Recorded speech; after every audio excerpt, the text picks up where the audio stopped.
Ibu-ibu yang saya muliakan, kalau saya kerja di rumah sakit sini sebagai pegawai, ternyata Pak Dirut tidak senang sama saya, ada pilihan? Ada pensiun dini. Iya toh? Iya. Bapak-bapak daftar dokter spesialis tidak diterima di sini, ada pilihan? Ada? Ke Makassar. Iya kan? Masih ada pilihan. Bapak-bapak ikut pilcaleg, tidak diterima, tidak lulus, tidak cukup suara, ada pilihan? Ada. Tanding lagi 5 tahun yang akan datang. Iya toh? Ibu-ibu dapat suami yang cerewet, kasar, ada pilihan? Ada. Pulangkan saja aku pada ibuku, atau ada pilihan. Bapak-bapak istri cerewet, suka ngomel, malas masak, habisin duit aja kerjanya, ada pilihan? 2 pilihannya Pak, tambah atau ganti. Iya toh? Pesannya, kalian menderita, sedulur-sedulur menderita di dunia, masih ada batasnya. Tidak ada orang Bu menderita dari pagi sampai malam. Tidak. Meskipun dia banyak utang, minimal dia senyum ketika dia nonton ceramah saya. Kalau ada yang nonton ceramah saya tidak senyum, pasti kelainan jiwa. Iya toh? Tapi saya mau tanya, kalau ibu masuk kubur, ada pilihan tidak? Ada pilihan Bu? Coba jawab bapak-bapak. Di kubur tidak enak, ada pilihan? Senang tidak senang, tinggal kau di situ, tidak boleh kau keluar lagi. Begitu ibu keluar, viral satu dunia. Iya toh? Ibu balik, sudah dikuburkan hari ini, besok ibu keluar pergi kembali ke rumah sakit, saya yakin tidak ada lagi orang mau datang ke rumah sakit. Iya. Tapi ternyata kata Nabi, meskipun engkau sudah masuk dalam kubur, masih ada 3 amal yang bisa menolongmu.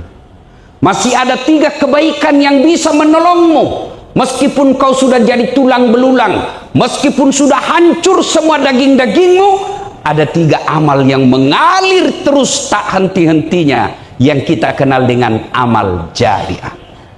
Apa itu? 1, anak yang soleh dan soleha. Ustadz, bagaimana saya Ustadz? Tidak punya suami, tidak punya anak. Jangan putus asa. Ibu dokter spesialis, ada yang daftar jadi dokter, itu pelihara baik-baik itu anak didik kita. Jangan malah disentimen, dibikin sulit, disusah untuk lulus. Oh, ada saingan ini kalau lulus ini. Jangan ketawa, saya sudah tahu lah semua ini Pak. Kalau orang yang berprinsip seperti ini, percaya dia dapat dunia, tapi tidak berkah karena banyak yang sumpahi hidupnya.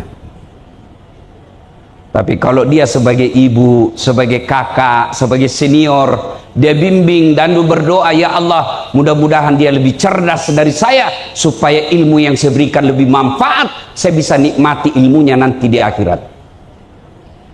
Bu, Pak, yang punya anak, alhamdulillah, anak dokter, spesialis, anggota DPR, pengusaha, kepala dinas, tidak pernah datang ke masjid, tidak ada gunanya. Ibu-ibu, Bu, tolong jawab dengan baik Bu. Kalau ibu meninggal, siapa yang doakan? Suami?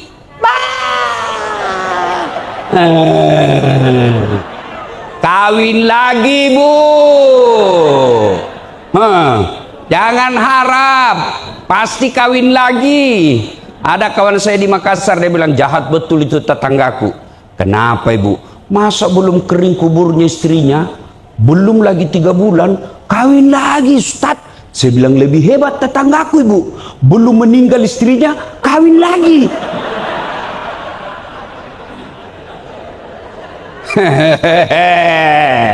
Maka Ibu, daripada Ibu sibuk jaga HP suami, mending jaga anak. Mending jaga anak. Sekarang perempuan lebih sibuk ngawasi suaminya daripada jaga anaknya. Ini kau jaga, Ibu. Dia kasih kau HP-nya satu, masih ada dia simpan di sadelnya. Kenapa kau tahu, Ustaz? Saya pelakunya. Makanya, Bu, Pak, didik anak kita.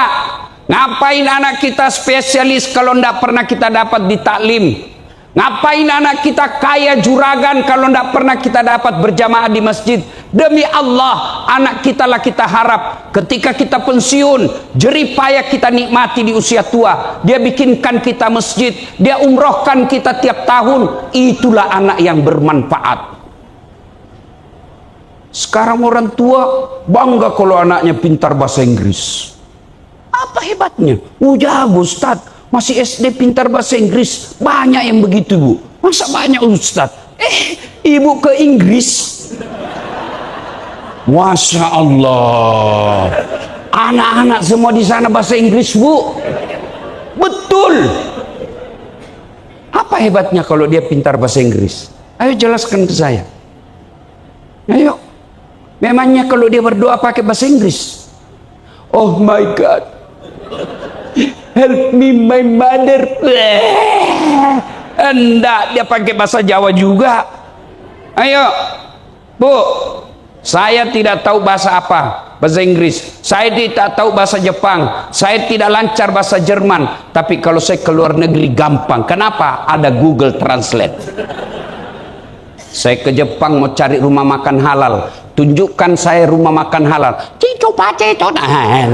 Selesai masalah saya, Bu.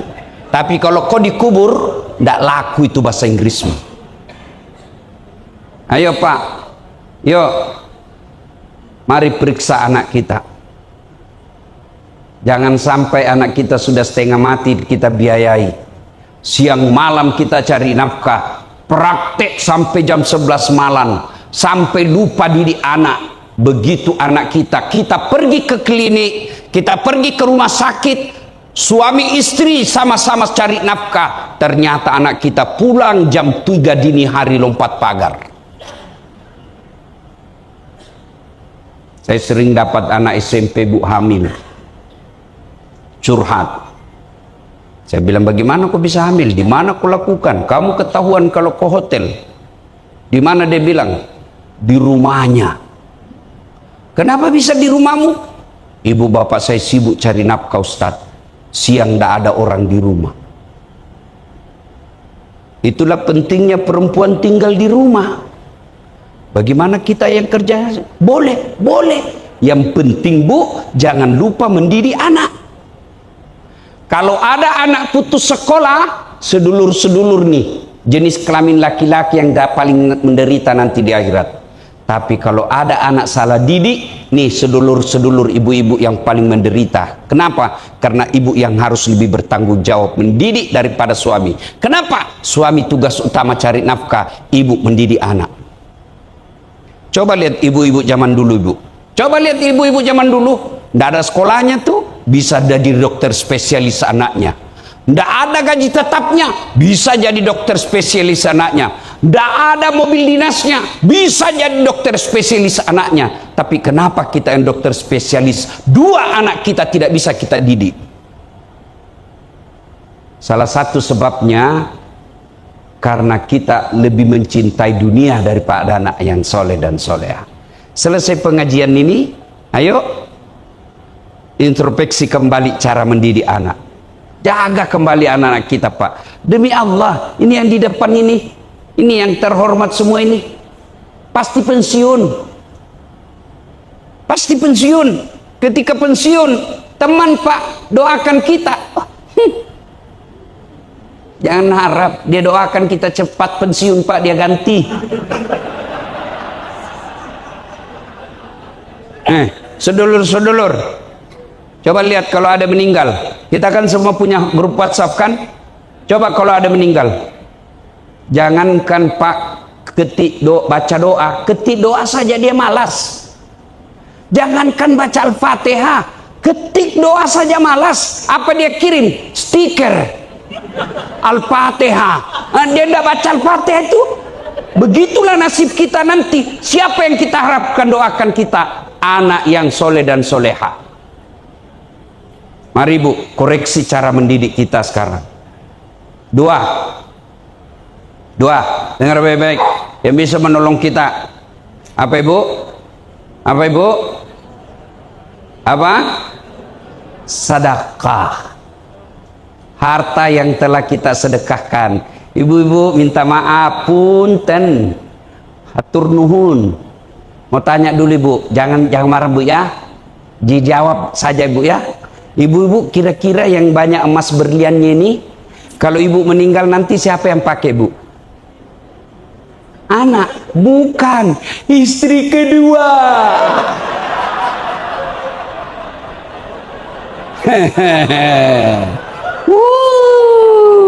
Begitu Ibu meninggal, suaminya dia tarik itu cincinnya Bu.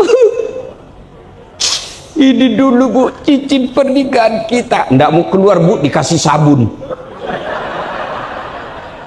Sudah itu Bu, dicabut lagi gelangnya Ibu. Ini dulu usia pernikahan kita. Dia cabut gelangnya Ibu.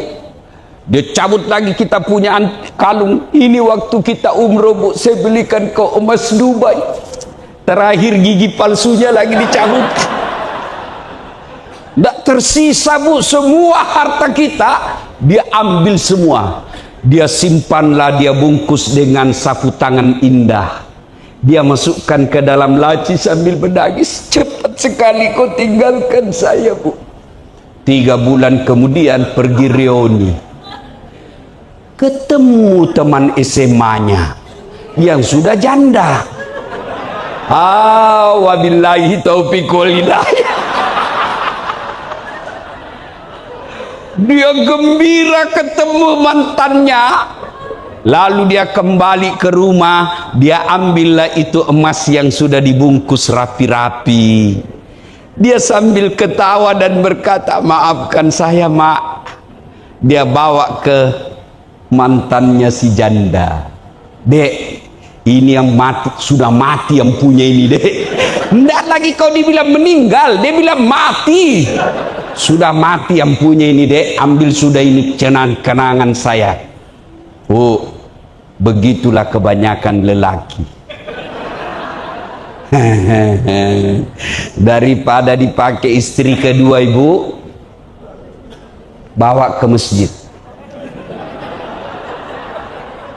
Saya serius, jangan ketawa ini Bu. Bawa ke masjid. Sedulur-sedulur, nih ibu-ibu nih, yang dokter-dokter spesialis yang banyak pasiennya, saya sarankan ibu ndak usah pakai emas berlian asli. Pakai aja yang palsu. Kenapa? Biar palsu orang juga masih percaya asli. Oh, masa dokter konsultan palsu? Nggak mungkin lah, itu pasti asli. Maka ibu pakai aja yang palsu, aslinya kirim ke masjid. Dan bapak-bapak juga yang miskin, ibu-ibu yang miskin, yang pegawai honor, yang masih terbatas gajinya, ndak usah pakai yang asli. Kenapa? Biar asli orang juga ndak percaya. Iya toh? Maka lebih baik pakai yang palsu, aslinya bawa ke masjid. Mana Ibu? Bu, sedekah. Ayo, tidak ada orang bangkrut gara-gara sedekah. Tolong tunjukkan saya di Solo ini yang bangkrut gara-gara sedekah. Ada enggak? Tidak ada orang bangkrut gara-gara sedekah. Bu, mau suami setia? Tolak bala dengan sedekah. Boleh begitu? Boleh. Hadis Muslim mengatakan ada 10 faedah sedekah, 5 di dunia, 5 di akhirat. 1 dari 5 itu adalah menolak bala. Caranya bagaimana? Ibu bangun sholat hajat malam-malam. Selesai sholat hajat, ibu simpan di atas sajadah uang 1 juta. Ya Allah, Engkau yang maha melindungi, Engkau yang maha menjaga. Jagalah suami saya, Allah. Tidak mungkin saya bisa menjaganya 24 jam, tapi Engkau yang maha menjaga. Ya Allah, ini ada duitku 1 juta. Saya bawa besok ke masjid untuk renovasi Masjid As-Sifa. Mudah-mudahan 1 juta ini tolak bala.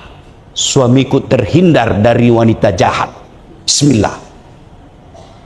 Cuma yang jadi masalah, kalau suaminya di tetangga kamar bangun juga salat tahajud. Dia simpan juga uang di atas sajadah 1 juta.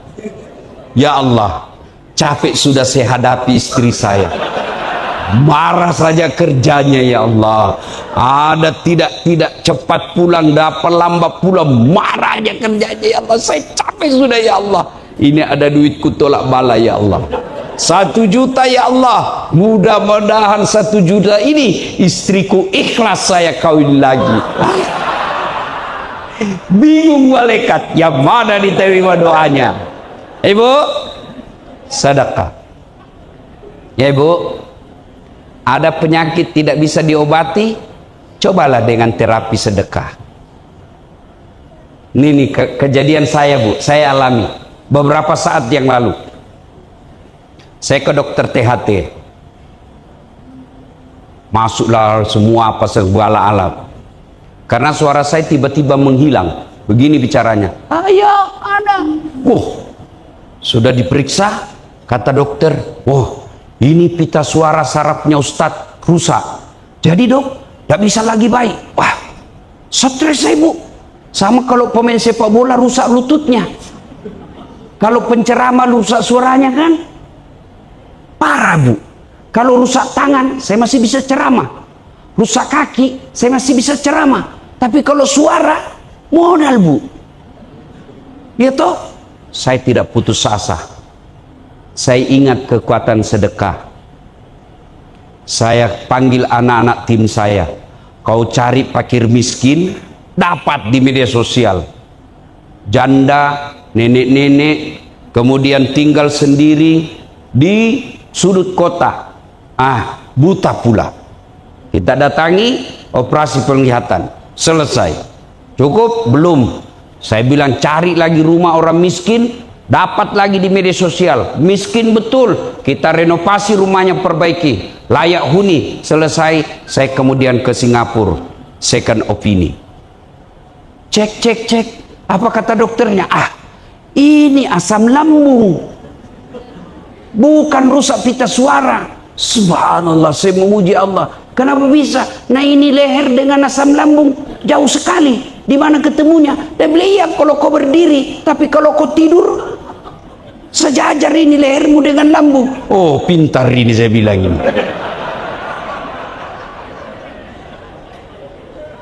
Sembuh, Bu. Saya bisa ceramah sekarang. Maka Bapak Ibu, kalau ada sesuatu pasien datang, selain ibu terapi medis, sarankan sedekah. Sudah, Pak, secara sunnatullah sudah kita terapi, sudah kita terapi sesuai ilmu yang saya miliki. Tapi ada kekuatan yang maha penyembuh, Allah Subhanahu wa Ta'ala. Supaya disembuhkan, kata Ustadz, supaya dia yakin, Bu. Jangan bilang kata saya, karena dia bilang, dari mana belajar ini dokter? Nah, kata Ustadz, coba-coba ibu sedekah seadanya saja, mudah-mudahan Allah sembuhkan. Coba bersedekah, Bapak Ibu, sedekahlah. Ini ada masjid, bersedekah. Mudah-mudahan pulang dari sini ada yang bilang, saya sedekah 5 juta. Dan itulah yang ibu hak miliki. Kata Nabi, 3 saja yang kamu miliki, selebihnya bukan kamu yang punya. Apa itu? 1, makan yang habis kita makan. 2, pakaian yang hancur kita pakai. 3, yang telah kita sedekahkan. Selebihnya bukan ibu punya. Pengalaman ini ya, mudah-mudahan jadi amal. Bu, kemarin dokter saya, kawan saya Dokter Asis, Ketua ID Kota Makassar, jam 3 sore jam 6 maghrib tadi malam, 6 maghrib beredar di grup WhatsApp, sakit, masuk ke rumah sakit. Jam 8 malam, innalillahi wa inna ilaihi rajiun. Padahal dokter tuh, Bu, masuk rumah sakit, pergi umroh dia di Mekah. Waktu masuk rumah sakit kita lihat segar bugar, cuma ditempel di sini, meninggal.